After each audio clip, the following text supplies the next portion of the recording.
بسم الله الرحمن الرحيم.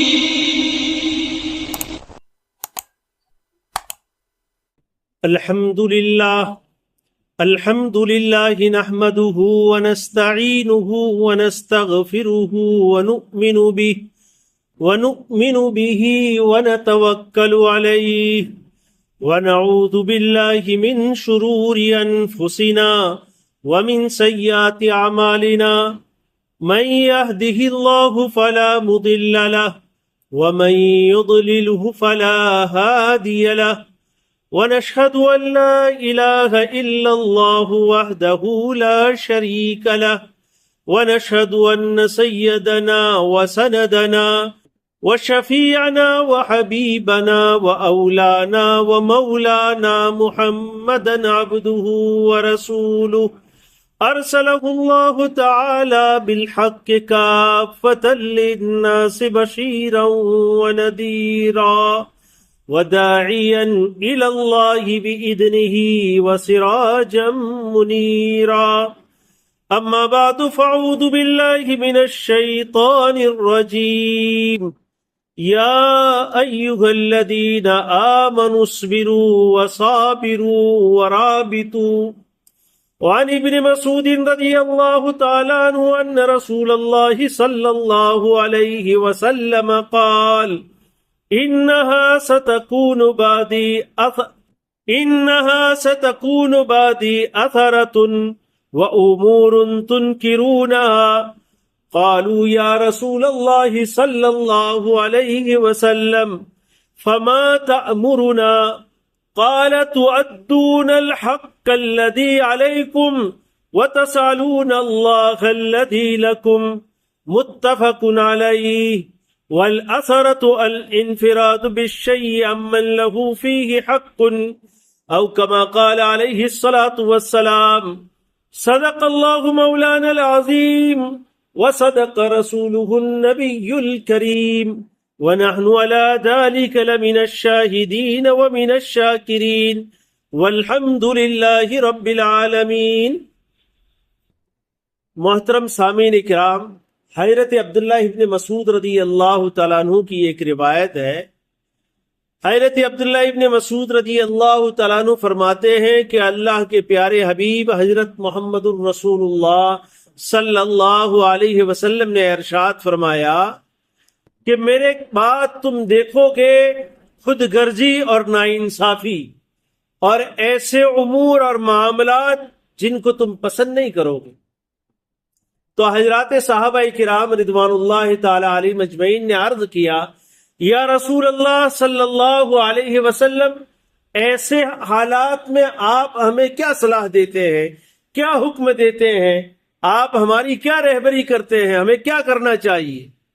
اللہ کے پیارے حبیب حضرت محمد الرسول اللہ صلی اللہ علیہ وسلم نے ارشاد فرمایا کہ تم لوگ اپنے ذمے جو تمہارے ذمے جو حقوق ہیں ان حقوق کو ادا کرتے رہو.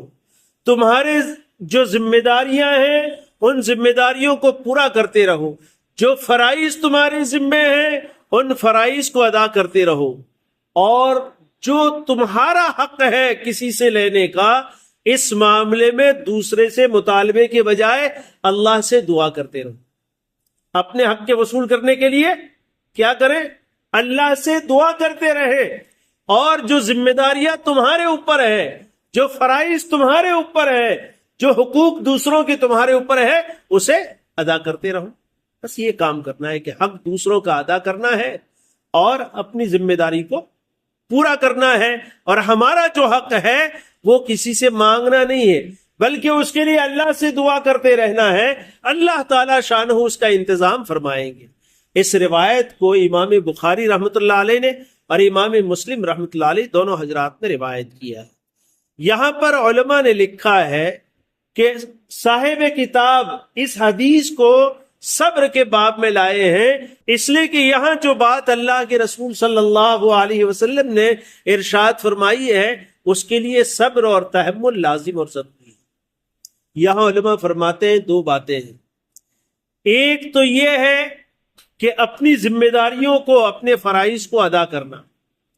شریعت اسلامیہ جو مسلمانوں پر جو زور دیتی ہے اور شریعت اسلامیہ کا جو فوکس ہے وہ یہ ہے کہ تم اپنی ذمہ داریاں پوری کرتے رہو، تم اپنے حقوق جو تمہارے ذمہ ہیں اسے ادا کرتے رہو، جو فرائض اللہ کی طرف سے تمہارے اوپر ڈالے گئے ہیں ان فرائض کو وقت پر بخوبی ادا کرتے رہو۔ اور آج کا تمدن اور آج کی سیاست کا رویہ اور اس کا انداز اور اس کا نظریہ یہ ہے کہ بھئی ہم اپنے حقوق کا ہمیشہ مطالبہ کرتے رہیں، اس میں پیچھے نہ پڑیں۔ اور علماء فرماتے ہیں کہ دونوں نظریات، اسلامی نظریہ اور سیاسی نظریہ، دونوں نظریات الگ الگ ہیں اور دونوں کے نتائج بھی الگ ہیں۔ پہلے میں اللہ کی مدد ہوتی ہے، دوسرے میں اللہ کی مدد نہیں آتی ہے۔ یہاں علماء نے اس کی مختلف تفسیرات کی ہے۔ یہاں جو بات یہ ارشاد فرمائی گئی، بعض حضرات فرماتے ہیں کہ یہ ان بادشاہوں کے متعلق ہے جو خلافت راشدہ کے بعد، خلافت راشدہ جو 4 خلفائے راشدین ہیں ان کی خلافت پورے ہونے کے بعد جو مسلمان بادشاہ آئے اور وہ مسلمانوں سے مسلمانوں کا مال لیتے تھے اور ان کی ذمہ داری تھی کہ اس مال کو مسلمانوں کی اصلاح میں، مسلمانوں کے خیر کے کاموں میں خرچ کریں، لیکن وہ خرچ نہیں کرتے، وہ اپنی عیاشیوں میں، اپنی راحت و آرام میں، اپنی فضول خرچیوں میں، اپنی ضروریات میں خرچ کرتے تھے۔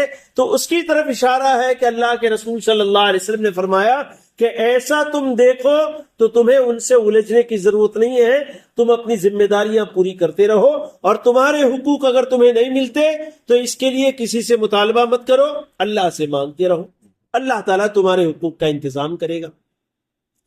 بعض علماء نے لکھا ہے اس سے مراد یہ ہے کہ بعد میں ایسے حکام آئے جو فرائض میں کوتاہیاں کرنے لگے، نمازوں میں تاخیر کرتے، وقت پر نمازیں ادا نہیں کرتے، اور اللہ نے جو احکامات نافذ کیے ہیں ان احکامات کے اندر یعنی جو ذمہ داری کے ساتھ ان حکموں کو پورا کرنا چاہیے وہ نہیں کرتے۔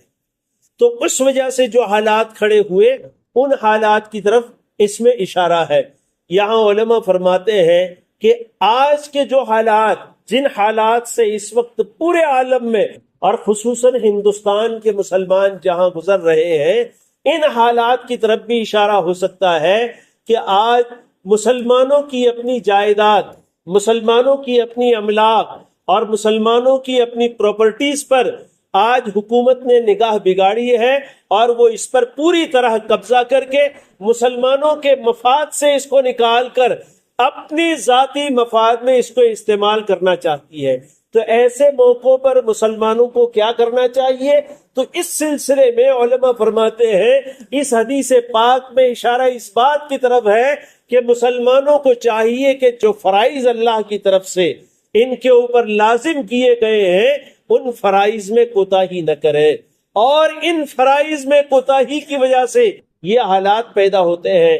آج ہم اسلامی معاشرے پر اور مسلمانوں کی زندگیوں پر ایک نظر ڈالیں تو ہمیں پتہ چلتا ہے کہ آج اللہ تعالی شانہ کی طرف سے جو احکامات اور جو اوامر اور جو فرائض مسلمانوں کے ذمے کیے گئے ہیں، مسلمان آج اس میں کتنا پورا اتر رہا ہے، کتنا کھرا اتر رہا ہے۔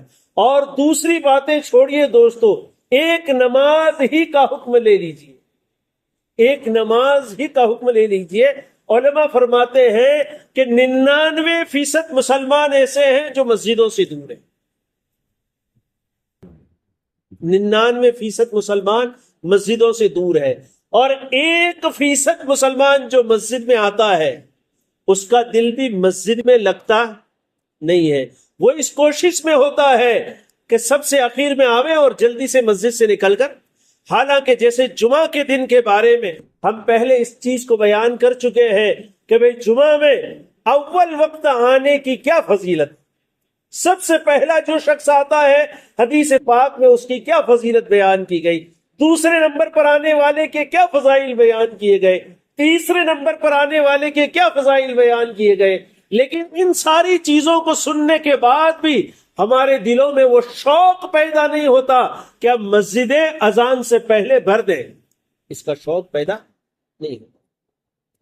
حالانکہ ہونا یہ چاہیے کہ یہ سارے فضائل اللہ کے پیارے حبیب حضرت محمد الرسول اللہ صلی اللہ علیہ وسلم نے جو بیان کیے ہیں وہ اس لیے بیان کیے ہیں تاکہ مسلمانوں میں اعمال کا شوق پیدا ہو اور مسلمان مسجدوں کی طرف دوڑ کر آنے والا بنے اور دیر سے نکلنے والا بنے۔ لیکن ہم آتے ہیں سب سے پیچھے اور جلدی سے یہاں سے بھاگنے کی کوشش کرتے ہیں۔ 2 رکعت نماز جمعہ کی فرض پڑھتے ہیں، اس میں بھی دھیان اللہ کی طرف نہیں ہوتا۔ آدمی اس 2 رکعت میں بھی اپنے مشغلے کو، اپنی تجارت کو، اپنے آگے کے کاموں کو سوچتا رہتا ہے، وہی اس کی فکر ہوتی ہے، اس لیے کہ وہ دھندے سے نکل کر آیا ہے۔ اللہ اللہ تو مسجد میں بیٹھ کر اس نے کیا نہیں ہے، پھر اللہ کی طرف توجہ ہونے کی، اللہ کا دھیان نماز میں آنے کی کہاں بات ہو؟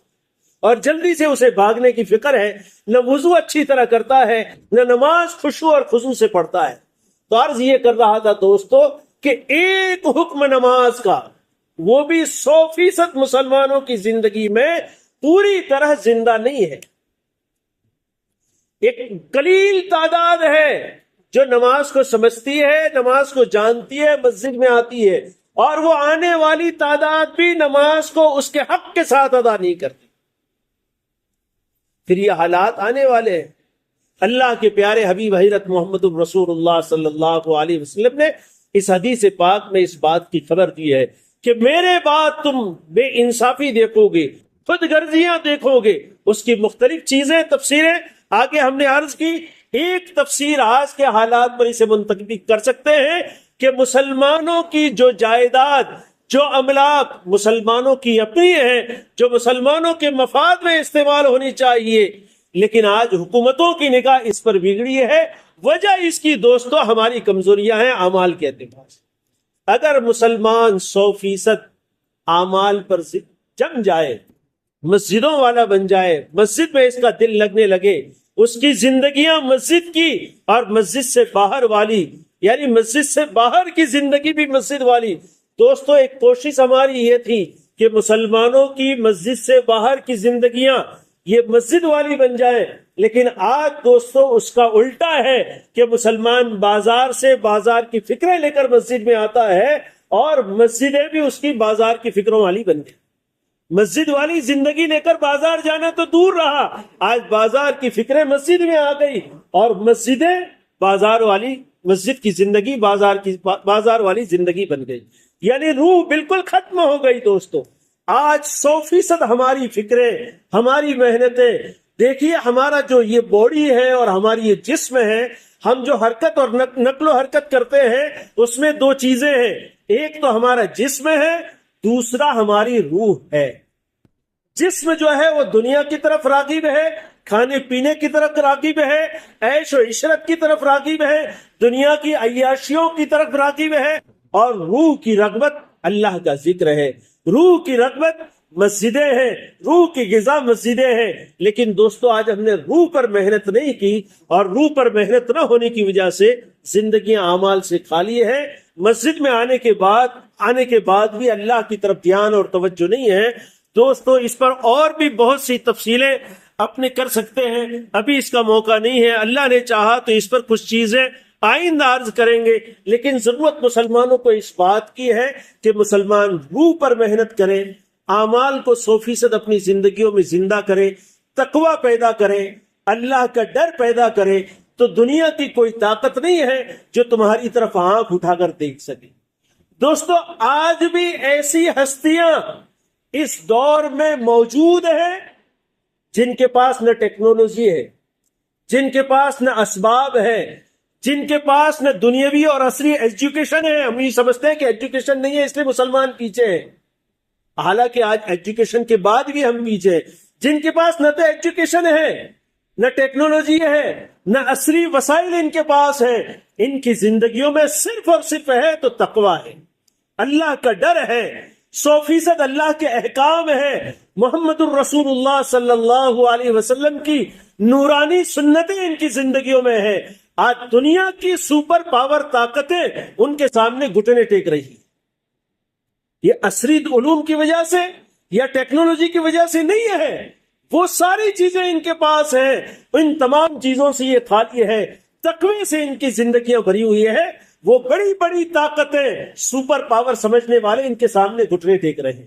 اور آپ بھی اگر یہ چاہتے ہیں کہ دنیا کی حکومتیں تو دور، آپ کی اپنی حکومت تمہارے سامنے گھٹنے ٹیکے، تو دوستو اس کے لیے تقوی کی ضرورت ہے۔